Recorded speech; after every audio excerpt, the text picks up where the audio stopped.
Okay. It's not good. Okay, this is a pro-choice rally, and then someone photoshopped all the pro-choice signs to be actually about the axiom of choice. So this is a pro-axiom of choice rally, and this is actually good. This is a pretty good one. Woo! Good. You may read up about this more. If you do so, you will find that there is the full axiom of choice, and then there's also something called the axiom of countable choice, which says that count from any countable set when they choose. Some people only believe in the axiom of countable choice. Other people believe in other things. Where are the people that work on hat problems? Are they in this room? Yeah. There's a whole hat problem thing about the axiom of choice. There's this guy, Eric Naiman, who was just wildly obsessed with this particular hat problem, that if the axiom of choice holds, you can prove this extremely unintuitive things about like looking at a real number in a box. I'll send you the presentation, and I'd love for you to understand it and teach it to me, because I put like 10 hours into thinking about it and I didn't understand it at all. Woo! All right. It gets worse, or better, depending on anything. But all right, what I'm now going to do is I almost hesitate to teach this to you, because I'm worried that I might corrupt your brains forever. Yeah. And there are some. This year there was less of this than usual, but there are some people. Typically, there's always a handful of people every year in logic who are just kind of like right around the time when things got really abstract. Were just disgusted with it all and just found this all to be just like a bunch of crap. And maybe that was like a lot of you, and you just didn't want to say at the time. And maybe this is now like your moment. All right. Today we are going to talk about, making good time, Poincaré and Intuitionism. Can I get a French expert to calibrate my Poincaré pronunciation? Poincaré. Poincaré. Point.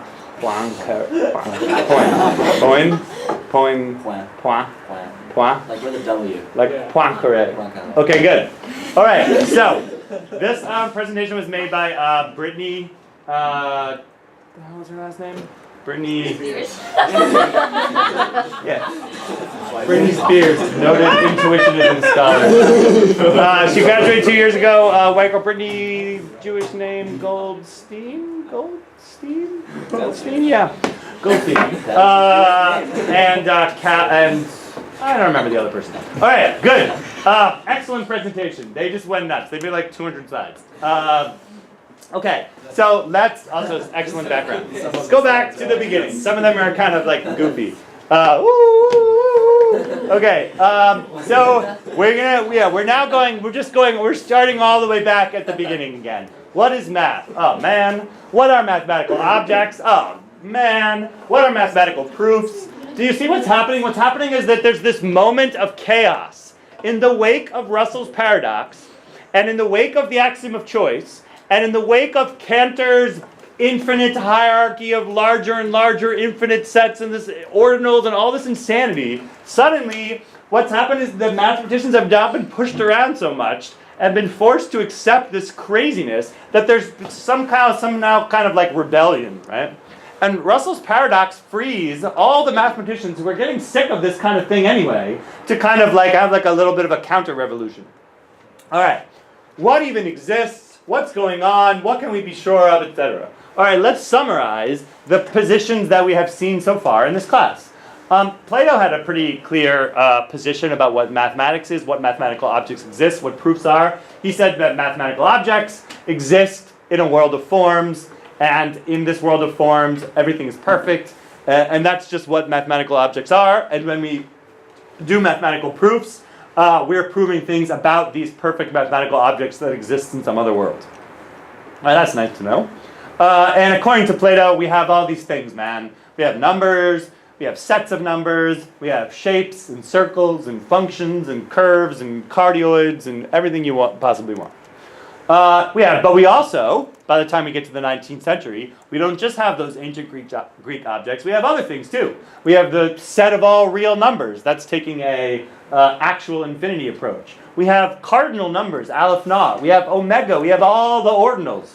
We have curves and graphs and all kinds of other things. And it's hard to say what doesn't exist. Well, here's one thing that definitely doesn't exist. The Russell set. This set cannot exist. If it does, we just have a contradiction, right? Assume this set exists, it doesn't. All right, so that's like one way of looking at things. Frege had his own very strong views about mathematical truth. He was a kind of a Platonist in a certain sense. He really believed that mathematical statements had a definite truth value, and argued for this very sort of convincingly. Remember on the very first day of this class when I asked you this question about, there are an infinite number of prime numbers, Euclid proves it. How long has this statement been true? Right? And some of you just very boldly said, all mathematical truths have been true forever. Euclid simply just was the first person to prove that it was true, or he discovered that it was true. Other people were more careful and maybe said something like, it became true at the moment that Euclid proved it. And no, that always struck me as kind of crazy. Maybe that's because I've taken this class already. And my sort of personal position, although I'm open-minded, is Frege's position, who argued very strongly that mathematical truths, all of them, are a priori true. And the proof simply shows that the theorem is true. But it's been true sort of forever, and its truth was independent of any kind of human activity. Okay. It was true for any living being who what a prime was? That would be Frege's view. That seems bad to me. Interesting. What does that even mean to be true then? You have objects. Like if numbers someone still were to exist, attempt to prove right? it, they would have been able I don't know to. if that's. Just I don't because know if there I agree with exists a that. person doesn't mean that. My personal position, I'm not going to try to defend it right now, but I just think the prime numbers they've just been there forever. That had humans not evolved on Earth, had there been no Earth, had there been no solar system, they would still be prime numbers, and all properties of prime numbers would still be cold. Do at least some people feel that way? I mean, I feel like that's kind of almost like maybe a sort of a default position among mathematical philosophers, but it's not universal, that position. Okay, so does Euclid himself have a position? Do the ancient Greeks have a position?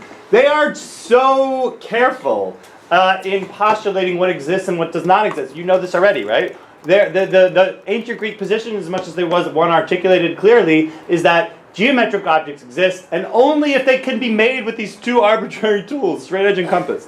Okay, and so they believe in the square root of 2, but they just don't believe in the cube root of 3. I would love to get Archimedes in the room and just be like, come on, do you really not believe in the cube root of 2? And I don't know what he would say. But certainly they do not use any objects like cube root 2 if they can construct it. You can't construct cube root 2 with a straight edge and compass, so it does not exist, or at least they don't say whether it exists. And we've talked about this already. There's this problem called doubling the cube, and this requires being able to construct the cube root of 2. And finally, in the 19th century, someone proves that it's impossible. This is the doubling the cube problem. Okay. The twin prime conjecture. This is really important and something we haven't talked about yet in this class. So what is the twin prime? And this is famous. Some of you may have heard of this. The twin prime conjecture is the conjecture that there exists an infinite number of pairs of twin primes. And twin primes are primes which are just 2 apart from each other. Okay, so for example, 3 and 5, 5 and 7, 11 and 13, 17 and 19, 29 and 31. More after that, 41 and 43, etc. If you keep going and going and going, you seem to always find that there are primes which kind of appear in pairs. And you can search really far, say million to the million to the million out as far as you possibly want, and you will find still out there twin primes. So the twin prime conjecture is that there are in fact an infinite number of these. All right, how hard could this be to prove? I don't know, maybe not that hard. You could prove that there are an infinite number of primes in a paragraph. And people have tried to prove this and have failed.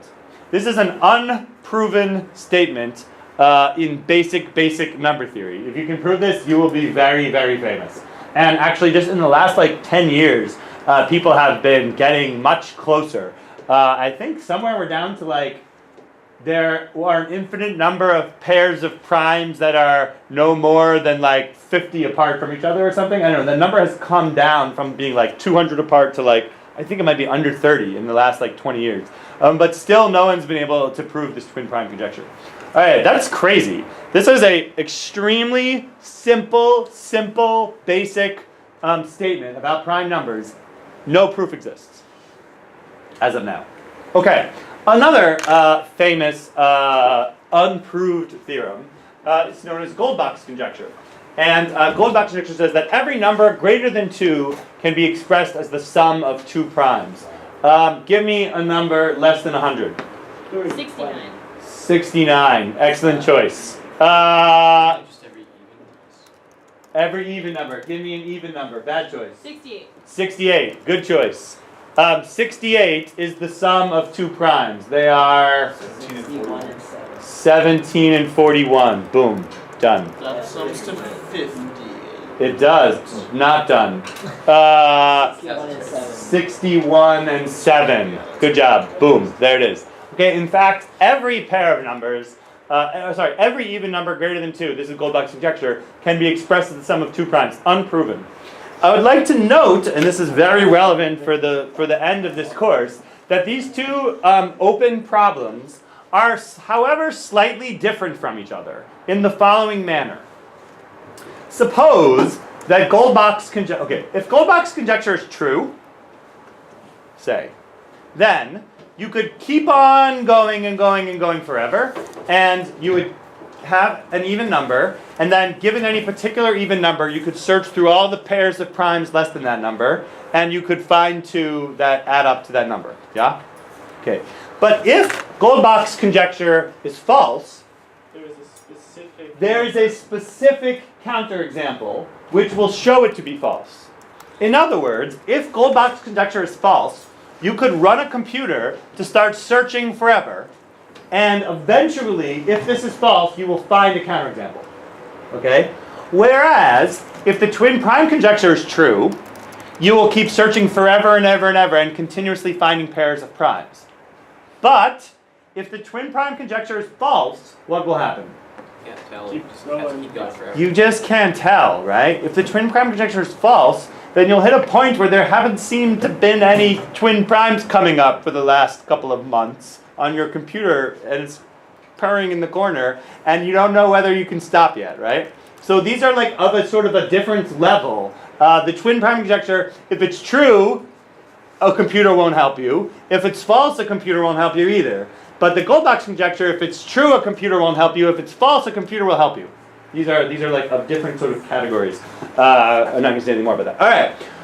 What else is going on? Cantor opens up the Pandora's box of weirdness by allowing back into mathematics these actual infinity, these infinitely sized sets. He treats them as complete objects, and basically, for the group of mathematicians who think that this is okay, they're okay with it. But for the group of mathematicians who doesn't think it's okay, they're not okay with it. And to the extent that this is sort of a local phenomenon kind of happening in Germany, and it can be ignored, right? If some weirdo wants to go off and play with ordinals, you could just your reaction to him is, okay, go do your thing, all Cantor and all you other weird Germans who are out there playing with ordinals. I don't see what you're doing, so I'm not going to leave. I'm going to stick with the normal stuff, differential equations or whatever, and you go do your thing. And this is kind of what happens. He's algebraically manipulating these sort of sets of infinite size, and there is really this sort of philosophical gap in between what some mathematicians believe exists and what some don't believe exists, and they're just kind of ignoring each other. There are these paradoxes, right? Cantor's theorem says that for any set, that the power set of that set is larger, and therefore there can be no largest cardinal number, because if there is a largest cardinal number, then if you take the power set of that, it's something bigger. So there can be no largest cardinal. Okay, that's another thing that definitely doesn't exist.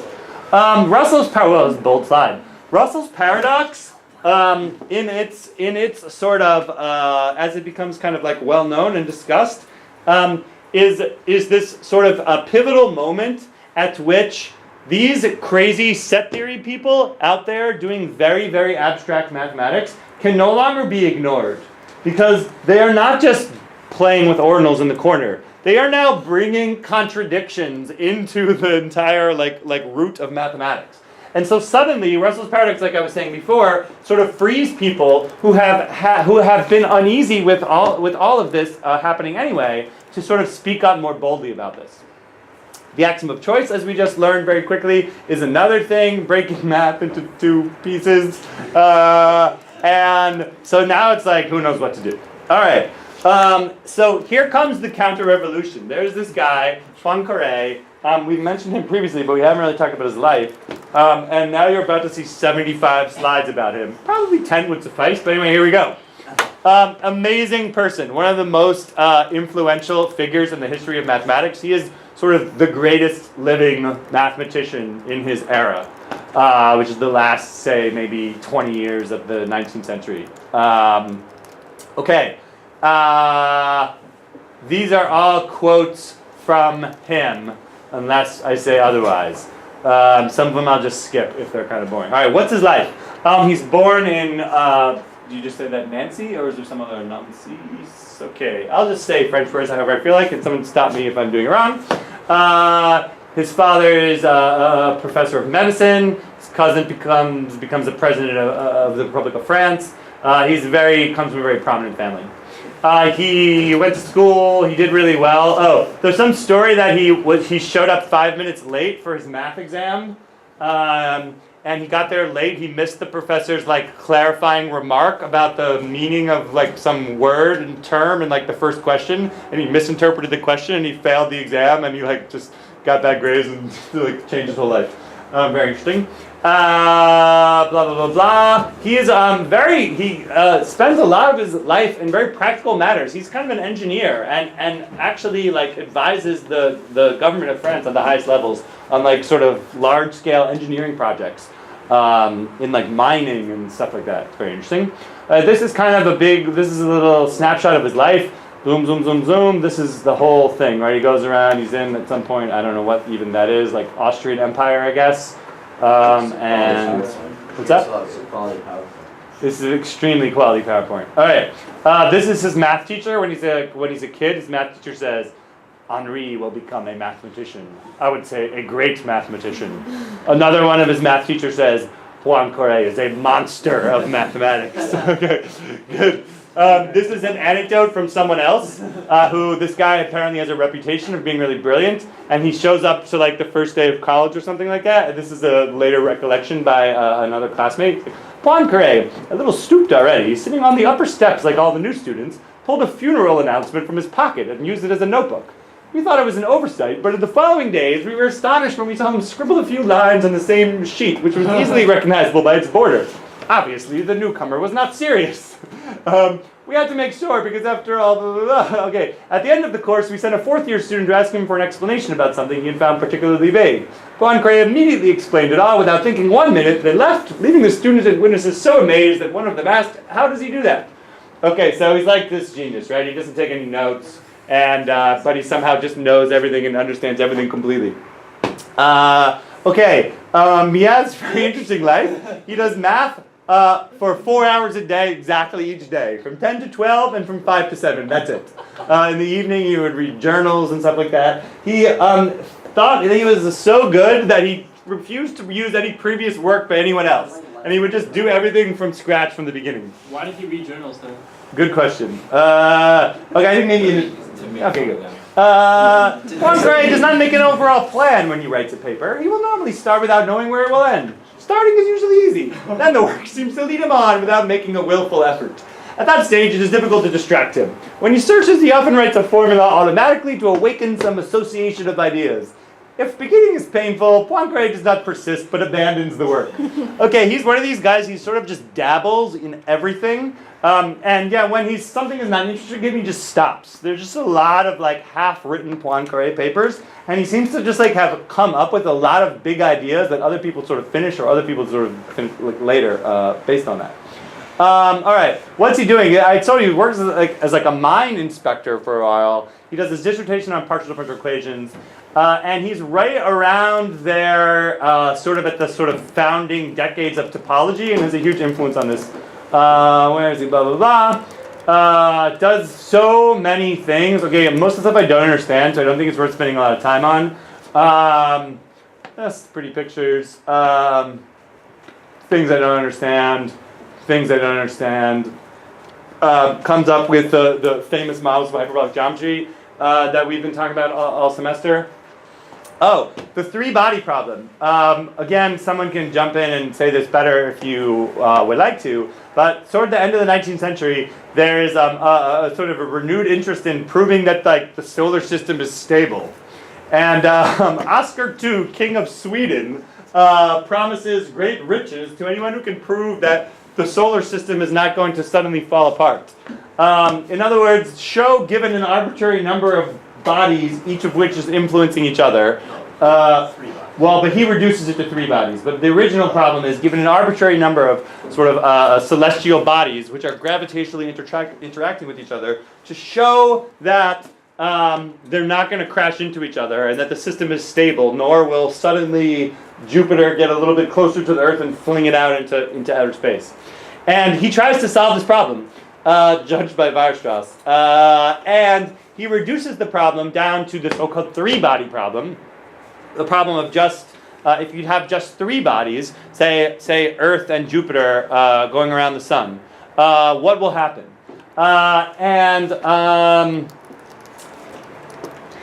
Try to find a representation of the coordinates of each of the three objects as a function of time, essentially.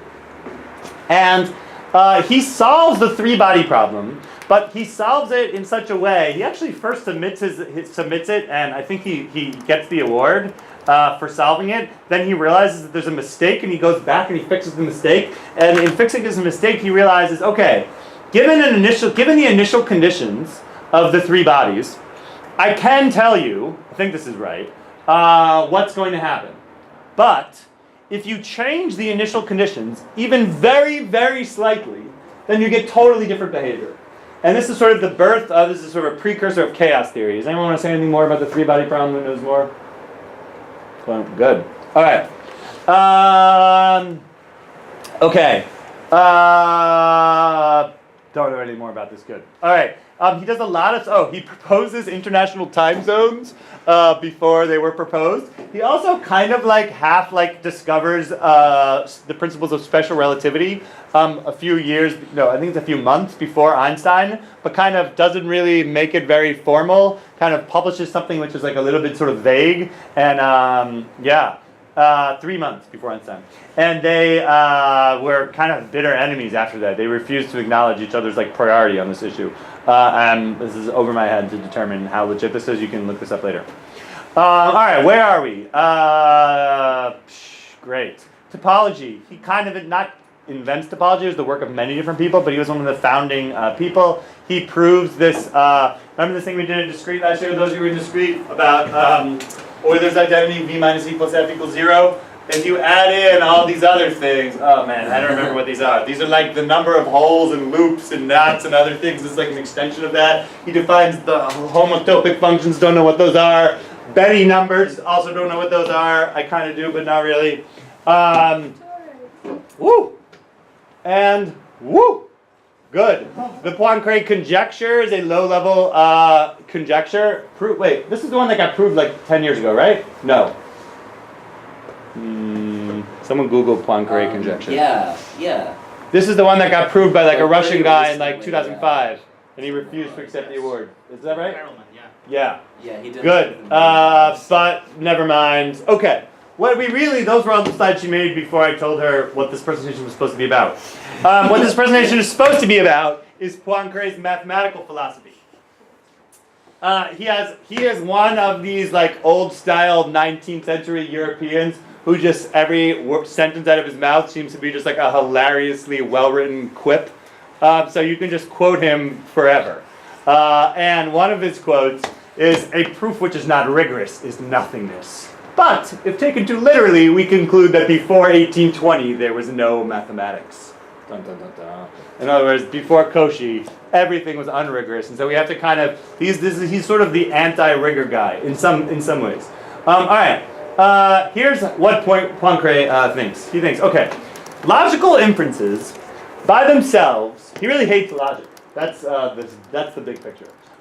Logical inferences by themselves are not enough to express mathematical concepts so that they may be understood. Okay, I understand that. Let's skip around. Let's skip around some more. Oh, he believes in kind of intuition. He thinks that Kant believes that we have a priori intuitions about space and time, and that this is where we get our mathematical knowledge. But post-hyperbolic geometry, really, no one can really maintain anymore that the axioms of Euclidean geometry are a priori. But Poincare believes that what we do have an a priori intuition about is like iteration, in other words, like the successor function, and the continuum, the real number line. That if you take these two main concepts, we're getting to the real heart of things now. If you take these two concepts, the concept of doing something over and over again in an iterative fashion, and you take the concept of the real number line, then these are the sort of mathematical intuitions which we have to just hold to be true. And from this, we get all of our mathematical knowledge. And he is very, what's the word?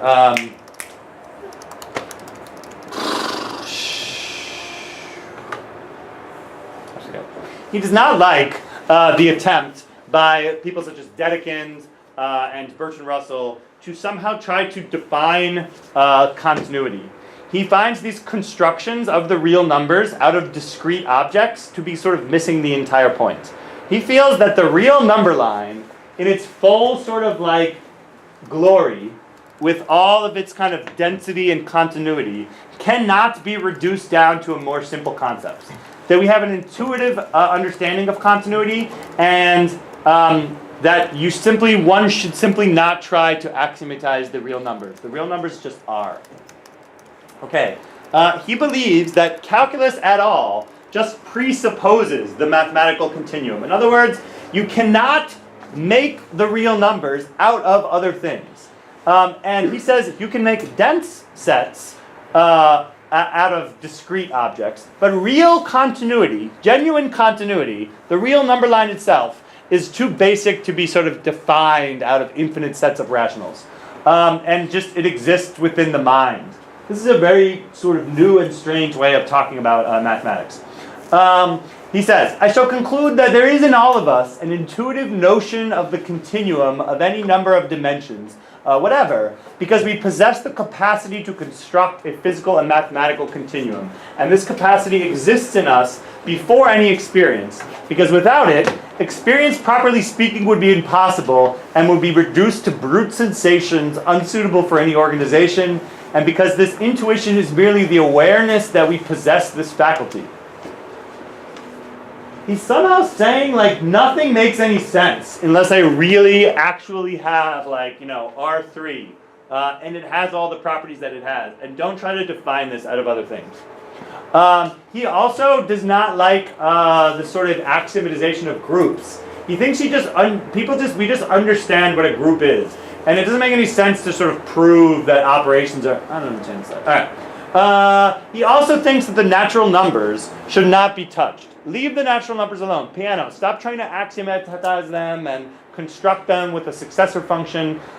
He was generally unhappy with attempts to define away or reduce the real numbers or the natural numbers to lower level sort of logical concepts. He rejects Cantorian set theory entirely. He believes that only potential infinity is intuitive, and that's all we really need for mathematics, and that the actual infinity of Cantor is just a bunch of crap. He was not the only one who thought this. Actual infinity does not exist, he says. What we call infinite is only the endless possibility of creating new objects, no matter how many exist already. And when Bertrand Russell publishes Russell's paradox, Poincare's position suddenly becomes a lot more reasonable. He now thinks, there's this scene in Logic Comics where when Russell's paradox is published, Poincare is sitting there with some other like French guy like snickering in the background. He's like, you see, my enemies, the set theorists have fallen into contradiction. I told them all along, do not mess around with sets. It was all a bunch of crap. Okay, good.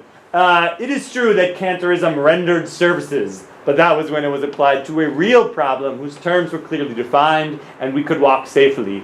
Logisticians, as Cantorians, have forgotten. He really hates the logicists. He really hates Frege and Russell and attempts to reduce mathematics to logic. He thinks that mathematics just is, particularly at least some mathematical objects like the real numbers and the natural numbers. And he writes a lot about logic. He really doesn't like logic. He says, look, here's what logic can do. Logic can be used to generate valid arguments. But logic does not actually create any new mathematics or discover any new mathematics. If math were just reduced to logic, then all of logic is, after all, a giant tautology. So would all of mathematics just be one giant tautology? Well, says Poincaré, it isn't, clearly.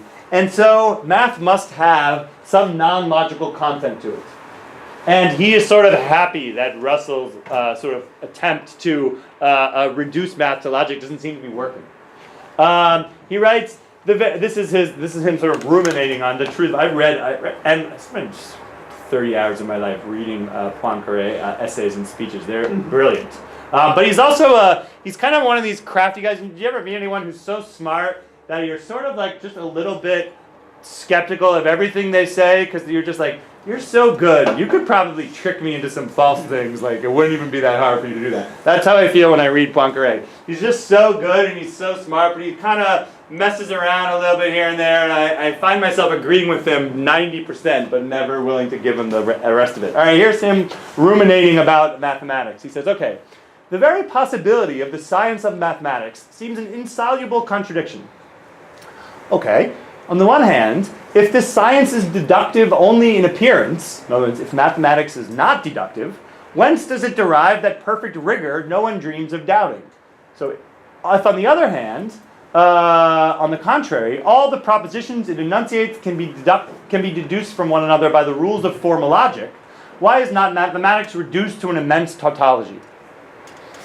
In other words, if math is not deductive, then why does it get all the credit for being, the queen of the sciences and we can be 100% confident of everything about it? But on the other hand, if it is just deductive, then it seems to all be just a big game of, P arrow P or something like that. Yeah? Isn't it good if mathematics is a tautology? Then we can be absolutely sure it's true.